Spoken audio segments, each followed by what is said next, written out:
Hello everyone. मेरा नाम राहुल खरवड़ है और आप सभी का स्वागत है हमारे यूट्यूब चैनल इकोनॉमिक सॉल्यूशंस पर। आप सभी जानते हैं कि इकोनॉमिक सॉल्यूशंस ये इकोनॉमिक से रिलेटेड वीडियो हम इस पे बनाएंगे, फाइनेंस से रिलेटेड। इसमें हमको बहुत सारी चीज़ें सीखने मिलेगी। अब तक हमने reserve bank of India, capital market, mutual funds पर वीडियो बनाए हैं। आज का जो हमारा सेशन है ये है बजट पर, यूनियन बजट। तो आज के सेशन में मैं आपको यूनियन बजट की क्या हिस्ट्री रही है, या इस साल का जो बजट है 1 फरवरी 2023-24 का जो बजट है उसमें क्या चेंजेस आए हैं, क्या नई चीज़ें ऐड ऑन हुई हैं, क्या पुरानी चीज़ें निकाल दिए हैं और किस तरीके से ये बजट है, इन पर हम चर्चा नहीं करने वाले। हम चर्चा इस चीज़ पर करने वाले हैं कि बजट जो होता है, budget at a glance, budget का जो सार होता है उसे एक्चुअली पढ़ा कैसे जाता है, यानी बजट कैसे पढ़ा जाता है, इस पर हमारा आज का वीडियो रहेगा। अगर आप ये वीडियो प्रॉपर तरीके से पूरा देखते हो तो आपको 110% जो भी आप बजट एट ए ग्लांस पढ़ोगे या फाइनेंस मिनिस्टर कुछ बोल रहे होगे बजट के बारे में, आपको सारी चीज़ें विस्तार में और बहुत अच्छे से समझ में आएगी। तो चलो शुरू करते आज का topic which is on budget. So my dear students, budget at a glance, ये जो बजट एट ए ग्लांस अभी आप स्क्रीन पर देख रहे हो, ये मैंने मिनिस्ट्री ऑफ फाइनेंस की साइट से लिया है, जिसमें आपको बजट के बारे में सारी जानकारी दी जाती है। तो अभी हम इसे अगर स्क्रॉल करेंगे, नीचे चलेंगे तो आपको एक मिलेगा budget at a glance, budget का सार। तो इसमें आपको कुछ दिख रहे राजस्व प्राप्तियाँ, मतलब रेवेन्यू रिसिप्ट्स, पूंजी प्राप्तियाँ means capital receipts, then total receipts, उसके अमाउंट्स आगे दिख रहे आपको, एक्चुअल्स, अनुमानित बजट, संशोधित अनुमान, रिवाइज्ड एस्टिमेट्स, बजट एस्टिमेट्स। तो आइए ये इन आंकड़ों को कैसे पढ़ा जाता है, ये इसके बारे में आज हम लोग सीखने वाले हैं। ओके, तो आइए शुरू करते हैं। अभी आप देखिए कि जो बजट होता है वो हमेशा अगले साल के लिए होता है, मतलब फॉर द नेक्स्ट ईयर। तो बजट कभी भी कंफर्म नहीं होता है, बजट ये हमेशा एस्टिमेटेड होता है, अंदाज होता है कि आगे आने वाले दिनों में हमें इतने पैसे लगने वाले हैं। तो जैसे आप यहाँ पर देख पा रहे हो, रेवेन्यू रिसिप्ट्स का लास्ट वाला देखिए आप, बजट एस्टिमेटेड 2023-24 26,32,281। तो ये क्या है, रेवेन्यू रिसिप्ट्स। अभी बजट के दो पहलू होते हैं, एक रिसिप्ट्स और दूसरे होते हैं एक्सपेंडिचर। रिसिप्ट्स में दो होते हैं, एक रेवेन्यू रिसिप्ट्स, एक कैपिटल रिसिप्ट्स। एंड एक्सपेंडिचर में भी दो होते हैं, एक रेवेन्यू एक्सपेंडिचर्स और एक कैपिटल एक्सपेंडिचर। तो इन्हें समझ लिया तो आपको ऑलमोस्ट बजट समझ में आ जाएगा। तो शुरू करते हैं, इसके बारे में जानेंगे हम लोग कि रेवेन्यू रिसिप्ट्स क्या होती है, कैपिटल रिसिप्ट्स क्या होती है, रेवेन्यू एक्सपेंडिचर क्या होते हैं, कैपिटल एक्सपेंडिचर क्या होते हैं। तो अभी जैसे हम देख पा रहे हैं कि रेवेन्यू रिसिप्ट्स यहाँ पर 26,32,281 करोड़, इट्स इन करोड़। तो इसका मतलब ये है कि गवर्नमेंट ने ये अंदाज, ये अनुमान लगाया है कि इस साल के जो बजट में रेवेन्यू से जो इनकम होंगी, रेवेन्यू रिसिप्ट से जो इनकम होंगी, वो तकरीबन 26,32,281 करोड़ के करीब होगी। और कैपिटल रिसिप्ट्स से जो इनकम होंगी वो तकरीबन 18,70,816 करोड़। और अगर हम इनकी टोटल करते हैं तो 45,03,097 करोड़ ये हमारा टोटल बजट हो सकता है। मीन्स ये खर्चे की बात है। टोटल एक्सपेंडिचर जो अगर आप देखोगे कॉलम नंबर 9 आपको मिलेगा 10+13 means on revenue account of which interest payment, grant in aid for creation of capital assets और on capital account। मतलब इन चारों आंकड़ों को अगर हम लोग प्लस करते हैं तो हमें टोटल एक्सपेंडिचर मिलेगा। तो इतना टोटल एक्सपेंडिचर अनुमान है कि इस साल हो सकता है, और वो पैसे कहाँ से आएंगे इन खर्चों को पूरा करने के लिए, तो ये हमें रेवेन्यू रिसिप्ट्स और कैपिटल रिसिप्ट से पता चलता है।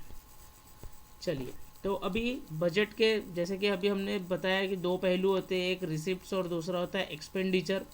तो जैसे रेवेन्यू रिसिप्ट्स है, कैपिटल रिसिप्ट्स है, रेवेन्यू एक्सपेंडिचर है, कैपिटल एक्सपेंडिचर है। तो सबसे पहले देखेंगे कि रेवेन्यू रिसिप्ट्स एक्चुअली होता क्या है। The receipt that do not create any liability and do not lead to a claim on the government. अभी देखिए रेवेन्यू रिसिप्ट्स यानी ऐसी रिसिप्ट्स जहाँ से गवर्नमेंट को पैसे आते हैं, तो गवर्नमेंट के ऊपर किसी भी प्रकार की लाइबिलिटी नहीं चढ़ती और गवर्नमेंट की एक्चुअली इससे कोई असेट भी कम नहीं होती।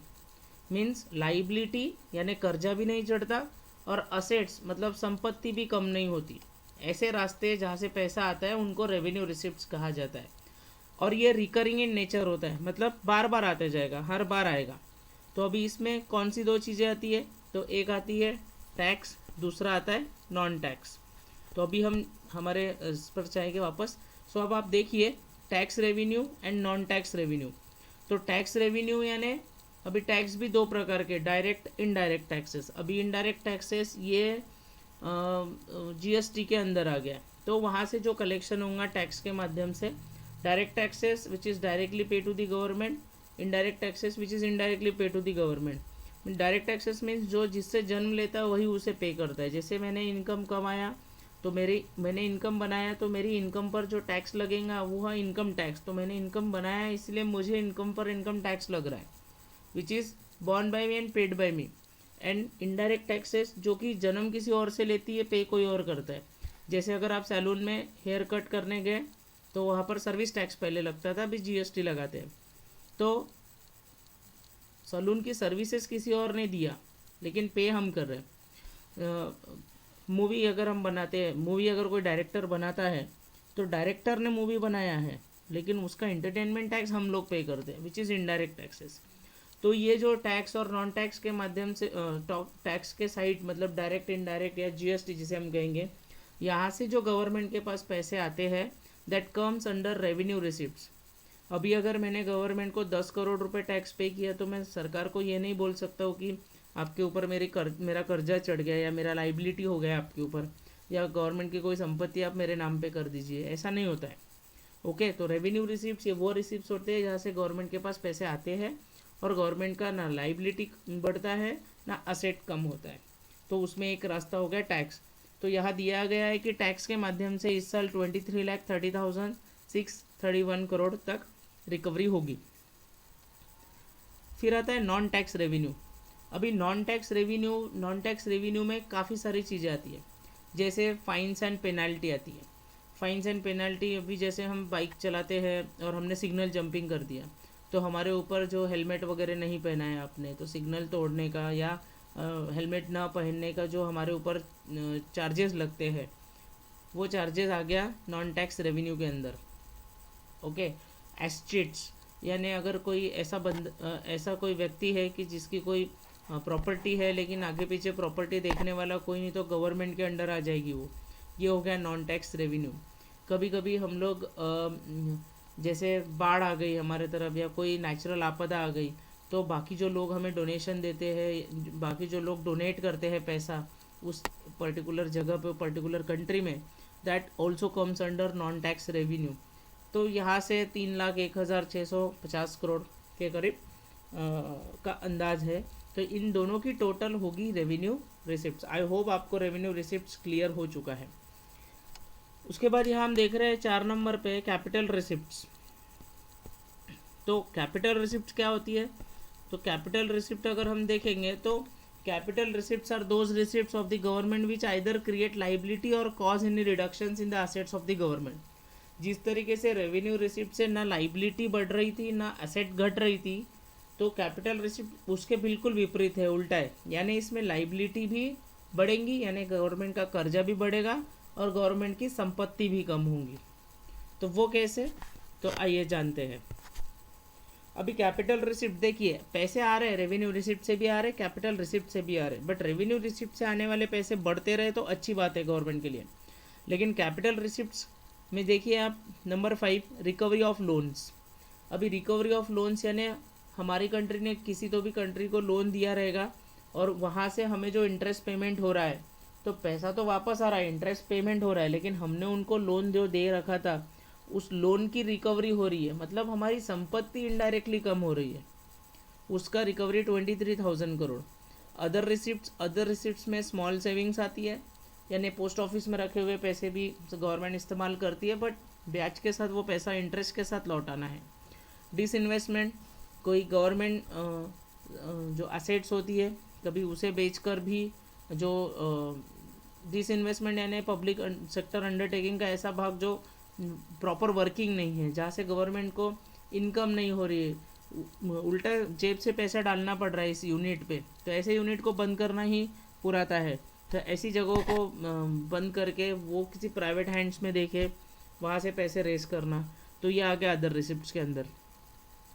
Then borrowings and other liabilities. फिर बोरोइंग्स तो आप जानते हो, लोन लेना, ठीक है। तो ये जितनी भी चीज़ें यहाँ पर आप सीख रहे हो, टैक्स नॉन टैक्स, इसका एक पूरा विस्तार में भी बजट आता है। Budget at a glance full आता है, जिसमें आपको कहाँ कहाँ से कितने कितने, जहाँ तो आपको टोटल अमाउंट दिख रही है, तो बोरोविंग्स के माध्यम से हम लोग 17,86,816 करोड़ लाने वाले। तो इसमें कुछ इंटरनल फाइनेंसिंग रहेंगी, कुछ एक्सटर्नल फाइनेंसिंग रहेंगी।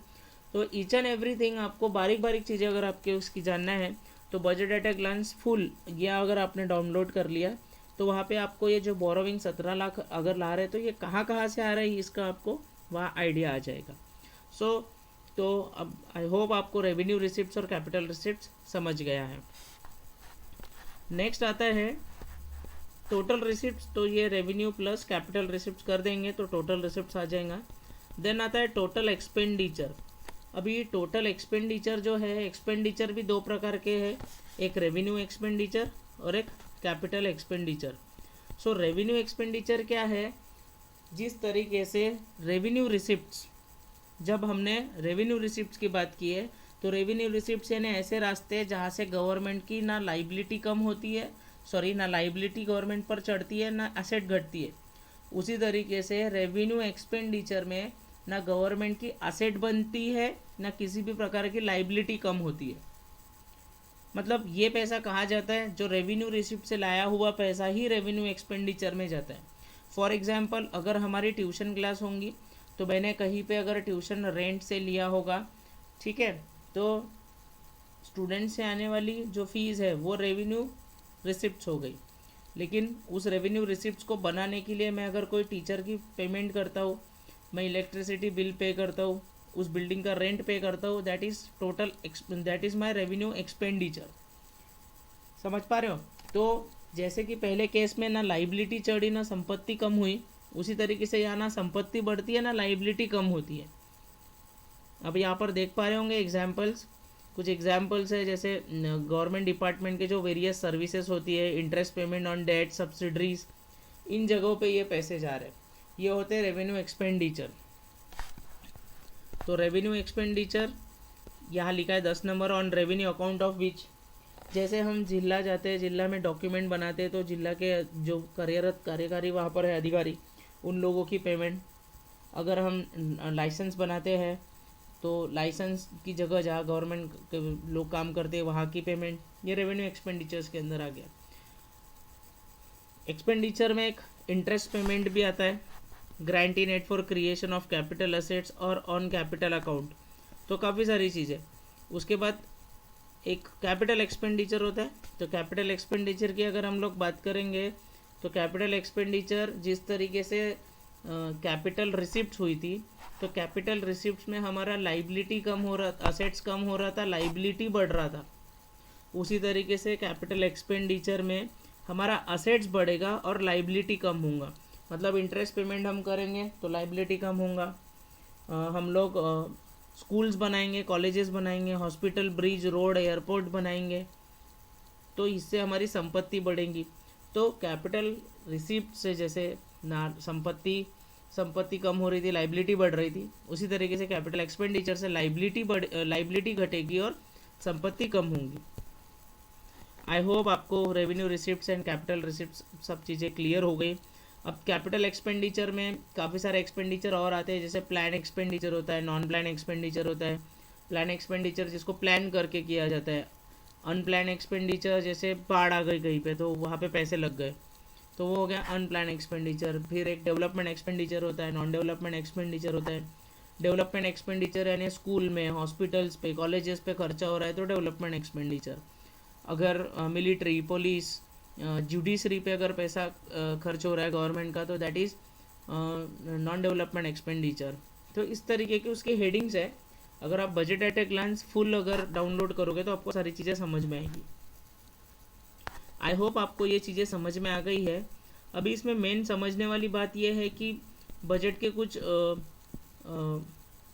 टर्मिनोलॉजीज आती है, जैसे रेवेन्यू डेफिसिट क्या होता है। देखिए, डेफिसिट यानी जब आमदनी 18 और खर्चा रुपया है तो डेफिसिट होना है। अब रेवेन्यू डेफिसिट यानी क्या है कि रेवेन्यू इनकम 100 रुपये है और रेवेन्यू एक्सपेंडिचर 150 रुपये है, ऐसा मान के चलो। तो कमाई कम है, खर्चा ज़्यादा है, तो वो हो गया रेवेन्यू डेफिसिट। ठीक है। अभी इफेक्टिव रेवेन्यू डेफिसिट तो 15 माइनस 12, आप यहाँ पर आप देख सकते हो 15 रेवेन्यू डेफिसिट है, 12 grant in aid on creation on तो है, तो आपको इफेक्टिव रेवेन्यू डेफिसिट मिलेगा। इफेक्टिव कैपिटल एक्सपेंडिचर आपको मिलेगा 12 + 13। तो इसमें grant in aid for creation on capital account, यानी जैसे अभी हमारे बाहर से हमने इंपोर्ट एक्सपोर्ट कर रखा है तो वो भी पेमेंट बकाया है, वो ऑन कैपिटल अकाउंट दिखता है। तो इस तरीके से बजट एट अ ग्लांस है। फिजिकल डेफिसिट आप देखोगे तो 9 - 1 + 5 + 6 मीन्स एक्चुअली 17,86,816 करोड़, जो कि हम डायरेक्टली आपको यहाँ पर समझ में आ जाती है अमाउंट कि जो पैसा हम बोरोइंग्स एंड अदर लाइबिलिटीज से लाने वाले 17,86,816, एक्चुअली ये हमारा बजट डेफिसिट है, एक्चुअल डेफिसिट है ये हमारा फिजिकल डेफिसिट, सॉरी ये हमारा एक्चुअल फिजिकल डेफिसिट है। तो बस यही मैं आपको सिखाना चाहता था। अगर आपको ये चीज़ें प्रॉपर समझ में आ गई तो फिर आपको बजट की और भी चीज़ें आसानी से समझ में आ जाएगी। फिर इसमें budget at a glance full होता है, वो आप पढ़िए तो आपको एक एक रुपया कहाँ से आ रहा है, कहाँ जा रहा है, समझ में आएगा। अभी इसमें एक शॉर्ट में हमें दिया जाता है रुपया कहाँ से आता है। तो यू कैन सी कि कॉरपोरेट टैक्स जो दिख रहा है, जैसे अभी मैंने टैक्स और नॉन टैक्स बताया, तो उसमें आपको corporate tax, corporation tax, income tax 15% 15 पैसे कॉरपोरेशन टैक्स है, 15 पैसे इनकम टैक्स से, कस्टम से आ रहा है, यूनियन एक्साइज ड्यूटीज से आ रही है। तो ये सारे वो माध्यम है जहाँ से पैसे आ रहे हैं, पूरा 1 रुपया बन रहा है। बोरोविंग्स से देखिए आप 34% का बोरोविंग है हमारा, जो कि हमारे लिए थोड़ा मतलब टेंशन वाली बात है, बट एक्चुअली वो बोरोइंग्स अगर इंटरनल ज़्यादा है तो फिर उतना दिक्कत वाली बात नहीं है। उसके बाद हम देखते हैं रुपया कहाँ जाता है। तो आप देख पाओगे कि काफ़ी सारी स्कीम्स हैं जहाँ पे ये रुपया जाता है। तो सेंट्रल सेक्टर स्कीम्स, वहाँ 17 पैसे, इंटरेस्ट पेमेंट में 20 पैसा जा रहा है। तो डिफेंस में 8%, 8 पैसा बोले तो 8% ही समझ लीजिए, सब्सिडरी में 7, फाइनेंस कमीशन में 9, state shares of taxes duties 18, pension में 4, अदर एक्सपेंडिचर में 8। तो इस तरीके से पैसे कहाँ कहाँ जा रहे हैं, सेंट्रली स्पॉन्सर्ड स्कीम में 9%। तो आप यहाँ पर ये चीज़ें सीख सकते हैं। आई होप आपको वीडियो समझ में आया होगा। अगर आपके वीडियो से रिलेटेड कोई भी सवाल है तो आप मुझे यूट्यूब पे सवाल डालिए। कुछ गलत हो गया होगा तो प्लीज़ उसको करेक्ट कर दीजिए। आप कमेंट में लिख लीजिए, मैं उसको गो थ्रू करके उसको